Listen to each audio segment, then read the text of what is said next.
ഒരു മുദ്രാവാക്യം, മതമാണ് മതമാണ് മതമാണ് പ്രശ്നം. മതമല്ല മതമല്ല മതമല്ല പ്രശ്നം എന്നാ കേട്ടോ, ഞങ്ങൾക്ക് മതമാണ് മതമാണ് മതമാണ് പ്രശ്നം. അത് ഞങ്ങളുടെ ഐഡന്റിറ്റിയാണ്. മതമാണ് മതമാണ് മതമാണ് പ്രശ്നം എന്ന് ലീഗിന്റെ നേതൃനിരയിൽ തന്നെയുള്ള ഒരാൾ പറയുന്നതായിട്ടാണ് കേൾക്കുന്നത്. കേരളത്തിലെ വരുന്ന ഒരു മുദ്രാവാക്യമാണ്.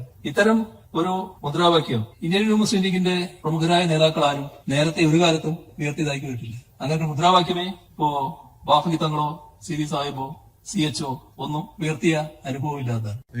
ആ പ്രസംഗത്തിൽ നിരീശ്വരവാദമല്ല മതവിശ്വാസമാണ് പ്രധാനം എന്ന് സമർത്ഥിക്കാനാണ് കക്ഷി ശ്രമിച്ചത്, അദ്ദേഹം ശ്രമിച്ചത്. ഒന്ന് ഇടപെടുകയാണ്. ബഹുമാനായിട്ടുള്ള പ്രതിപക്ഷ ഉപനേതാവ് പറഞ്ഞത് വസ്തുതയല്ല. അതിന്റെ വീഡിയോ ഇന്ന് സാമൂഹിക മാധ്യമങ്ങളിൽ ലഭ്യമാണ്. മുഴുവൻ കേൾക്കൂ.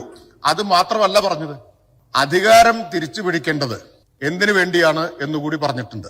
ഞാൻ ചോദിക്കട്ടെ, ഭരണമാണല്ലോ, ഭരണം തിരിച്ചു പിടിക്കാൻ കഴിയും, ഒരു സംശയക്കാര്യത്തില്ല. പക്ഷെ ഒരു കാര്യം നിങ്ങൾ ഓർത്തോ, ഭരിക്കുന്നത് MLA-മാരുടെയും മന്ത്രിമാരുടെയും എണ്ണം കൂട്ടാൻ മാത്രമായിരിക്കില്ല. നഷ്ടപ്പെട്ടു പോയ 9.5 കൊല്ലത്തിന്റെ ആനുകൂല്യങ്ങൾ തിരിച്ചു പിടിച്ച് ആ സമുദായത്തിന് വകവെച്ചു കൊടുക്കാൻ അല്ലെങ്കിൽ ഈ പണിക്ക് നിൽക്കരുത്. അപ്പൊ ബഹുമാനപ്പെട്ട മുഖ്യമന്ത്രി പറഞ്ഞത് ഇന്ന് സമൂഹത്തിൽ ലക്ഷക്കണക്കിന് ആളുകൾ കണ്ടു കഴിഞ്ഞൊരു വീഡിയോയാണ്. നിങ്ങൾ അസംബ്ലിയിൽ നിഷേധിച്ചത് കൊണ്ട് അത് യാഥാർത്ഥ്യമല്ലാതാവുന്നില്ല. കാരണം ഇതൊക്കെ തെളിവുകളായിട്ട് ഇപ്പോൾ പുറത്തു വന്ന കാര്യമാണ്. അദ്ദേഹത്തിന്റെ പ്രസംഗം അതേ രൂപത്തിൽ പുറത്തു വന്നിട്ടുണ്ട്. അത് ഈ പറഞ്ഞ തരത്തിലാണ്. നിങ്ങൾക്ക് അല്പം വിഷമമുണ്ടാക്കുന്ന കാര്യമാണത്. നിങ്ങൾ പലരും ആ തരത്തിൽ സംസാരിക്കുന്നവരല്ല എന്ന് എനിക്ക് നല്ലതുപോലെ അറിയാം. പക്ഷെ ഇങ്ങനെ സംസാരിക്കുന്നവരും ഇപ്പൊ നിങ്ങളുടെ കൂട്ടത്തിൽ ഉണ്ടായിരിക്കുന്നു. അതെവിടത്തേക്കാണ് പോകുന്നത്? അതാണ് ശ്രദ്ധിക്കേണ്ടത്.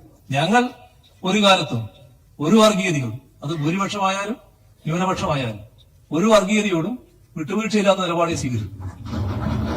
പലപ്പോഴും ഞങ്ങൾ പറയുന്ന ഒരു കാര്യമുണ്ട്, കുറച്ച് വോട്ടിനും 4 സീറ്റിനും വേണ്ടി ഈ വർഗീയ ശക്തികളെ പീഡിപ്പിക്കുക എന്ന രാഷ്ട്രീയ തെറ്റത്തരം ഞങ്ങൾ കാണിക്കില്ല എന്ന്. അത് തന്നെയാണ് ഞങ്ങൾക്ക് വ്യക്തമാക്കാനുള്ളത്.